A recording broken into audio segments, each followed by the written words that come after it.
Thank you, Lisa, and good evening. I really commend the school board and your superintendent for bringing this forum together, and I'm honored to be a part of it. My role tonight is to lay the foundation of how school finance works in Washington State. This is the topic of courses that last a semester at the university level or fill thousands of hours of work time for people like Tracy in the finance area. But there are some core fundamentals that I hope will be useful. And so we're going to dive right into that. The first is that school budgets really create plans that consolidate the work of the school district in a variety of areas, and they bring those plans together on a fiscal year by fiscal year basis. I'm going to talk a little bit more about that later, but it's important that you know that the fiscal year for the school district starts on September 1 and ends on August 31. The state's fiscal year starts July 1st and ends June 30th. The federal fiscal year is October 1st to the end of September. And property taxes are on the city's fiscal year, the calendar year. So your fiscal people in the school district are always managing 4 different fiscal years to manage their operation. They do that through separate funds. And you will hear people talk about the general fund, which captures all of the operations of the school district, the educational program, categorical programs, and support service programs. The Capital Projects Fund is where buildings are built and equipped, and certain kinds of specific projects are undertaken, and that's where the spending in those programs is captured. It is separate from the general fund, which is operations. The third fund up here is the Debt Service Fund, and South Kitsap School District has really very little activity to no activity in the Debt Service Fund because it is one of the few school districts in the state with no bonded indebtedness. So this is the fund where the board, through the county, levies the taxes that voters have approved to pay interest and principal on bonds. So it's kind of the revenue collector and payoff of the mortgage that a bond represents. The proceeds of bonds go into the Capital Projects Fund. Transportation Vehicle Fund is where school buses are purchased. There's money that comes from the state for that, and often school districts transfer money into the TVF or have a separate levy for it. And the ASB fund is associated student body funds that are managed and operated at the school level, but are accounted for and budgeted also at the district level. Each of these funds has a budget that's adopted every year by the end of August by your school board. And when they adopt that budget, they become personally and collectively responsible for that appropriation level. There's a big financial responsibility attached to that. And the expenses that are made throughout the school year, through that fiscal year, are recorded in the books and according to rules provided by the state superintendent's office and the state auditor. We'll come back to the auditor a little bit later. I'm going to start with an overview of the general fund because that's the biggest fund and that's where most of the district operations are captured and categorized. The revenue sources into that fund, and South Kitsap's revenue budget for this year is $125.8 million. A principal source of funding is the state of Washington. Mr. Ahern will talk a little bit more about some of the issues around the court case, but that centered on how much money the state should be providing. They provide funding for basic education and a variety of categorical programs. Special education is large, transportation is large, learning assistance program, those kinds of things, all have separate program accounts in the management system and in the budget. The second major revenue source is voter-approved property taxes. These are maintenance and operations levies that support the educational program, the teaching and learning, the care of the buildings, the paying of utilities, the operation of the school district, not the construction, but the operation. And those are approved for a year at a time, usually in 3 years at a time, but are collected a year at a time and require a 50% voter approval. The federal funds come to the district often either directly or through the state superintendent's office. They come on a different fiscal year and require separate accounting and reporting. And then there are various local funds, fees that are paid for meals, investment earnings on cash that's with the county, and different kinds of fees that are collected, like rental of facilities. The expenditure side of the budget is $130 million, and it's larger than your revenue because the board's made a decision to use carryover money from prior years. That's not uncharacteristic of the way school districts operate. This is, as I said, is governed by the state accounting manual. There are various programs. South Kitsap School District has 25 separate programs, and every expenditure is coded to a program and then also to an activity like teaching, and then what we call object of expenditure, like salaries or supplies or travel. So it's very discreetly categorized and summarized in the budget, and at the end of the fiscal year, it is summarized so you can look and see what each program is spending by category and by activity. The difference between the two is if it's positive, it goes into fund balance.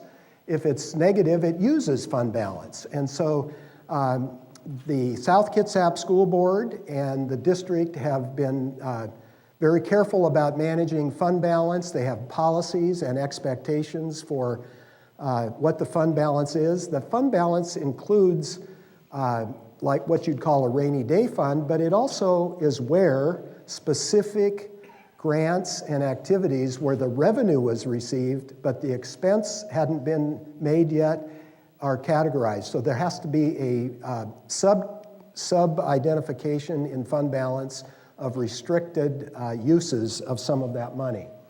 And we'll talk a little bit more about that later. The Capital Projects Fund is where buildings are built, and many districts run capital levies. You can run a one-year levy or up to 6 years with voter approval to go into the Capital Projects Fund. You look at a large district like Seattle, they use a capital projects levy to build their new buildings because they have such a large assessed valuation, they can do that. Other districts most often aren't able to do that with a capital projects levy. Others use it for technology or other special purposes, but it all has to be in the category of buying something that is going to last for a longer period of time. The general obligation bond is another source of revenue for the Capital Projects Fund. With voter approval at 60% or greater, a bond can be sold. That's like a mortgage. They may be 20, 25, or 30 years. They're retired by annual levies against property taxes, and they carry an interest rate and a principal payment, just like your house payment would, or just paying off a car or other major purpose. The proceeds of that bond sale go into the Capital Projects Fund, and the contractors and the people who build the building are paid against that fund, not against the general operating fund. There are other sources of revenue for capital projects. Districts may transfer money from the general fund to a limited degree. They may have developer fees. Sometimes counties and cities have ordinances that require developers to make contributions that come through the county, and they go to the school district to this fund. And the state has a matching program for school construction that helps offset the costs of construction, and it's a function of the amount of property wealth per student is in the school district. So a rural suburban district with no businesses usually has a lower assessed valuation per pupil, is eligible for more state match. The budget is managed as a planning tool, and every 12-month budget usually it takes 36 months to manage through it. The first 12 months are the months, so like right now, your staff is planning for next year's budget. They probably started that in the fall with enrollment forecasting and beginning to prepare various studies and investments or examinations into practice. But they're working on that through the legislative session, and now as you get closer to the end of this school year, personnel decisions need to be made by specific deadlines, and all of that planning for next year is coming to a focus right now. The operating year for the budget then is September 1 through the following August 31. And there the work is to manage actual experience against what the budget forecast was. So enrollment, for example, is estimated when the budget's put together. By September, you start having actual students show up, and you need to know, are the students that actually come, are they tracking with what we thought would come? If you have more, then your budget is going to be in pretty good shape. If it's less, you need to know that early on, because spending needs to be controlled to stay closer to what the revenue will be. And that's difficult because some of these expenses are obligated and you can't back out of them in September, but the discretionary spending can be managed. So you have to adjust your behavior during the year and do monthly budget reports to the school board. I've looked at the monthly budget reports for the South Kitsap School District, and they're among the best I've seen in the state. There certainly is proper management and governance information given to the school board every month, usually 3 weeks after the end of the month. There's a report that's made where the books are reconciled to the county treasurer's records. And the enrollment is tracked and the expenditure patterns are tracked. And this is very important to monitor so that you end the year as planned. And then after the fiscal year closes, after the 31st of August, there's a very intense period of time in September and early October while the school year is starting, while the finance people are pulling all the bills for the last month in and looking at what is being paid in September but has to be charged back to the prior year, and closes the books and reconciles them with records kept by the county treasurer. County treasurer is the school district's banker.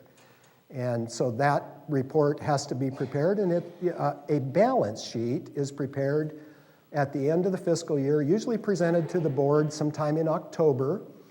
But then sometime between October and the following April or May, the state auditor comes to the district and audits the books and audits the systems that are in place to track enrollment and make reports to the state to make sure that the district is handling their financial affairs properly and getting the right amount of money from the state.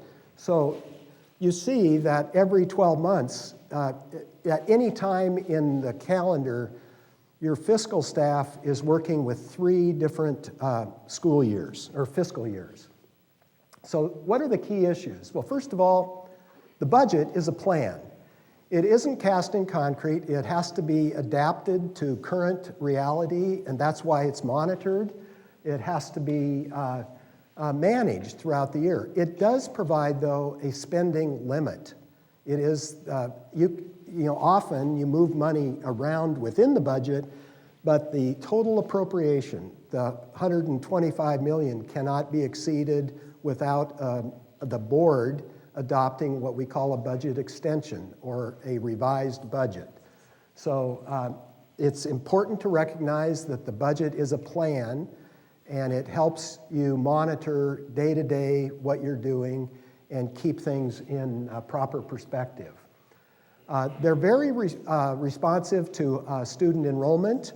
That is a big deal. It drives revenue on many fronts and is a major item that the state auditor tracks.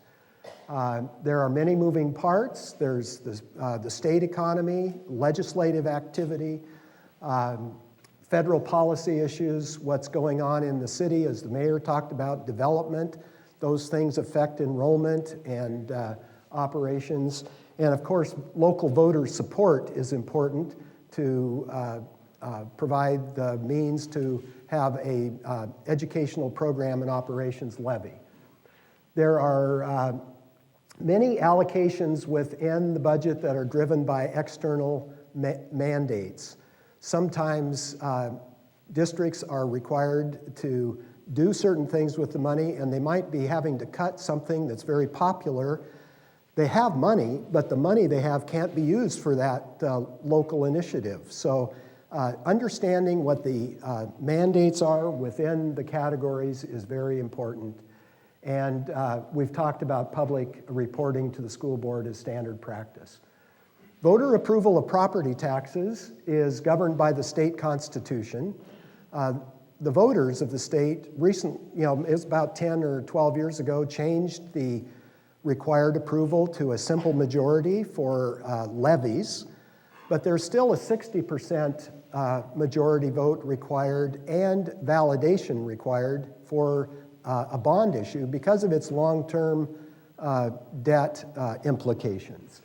So those are two issues that the district is really constrained in when and how and what methods they use to present those things.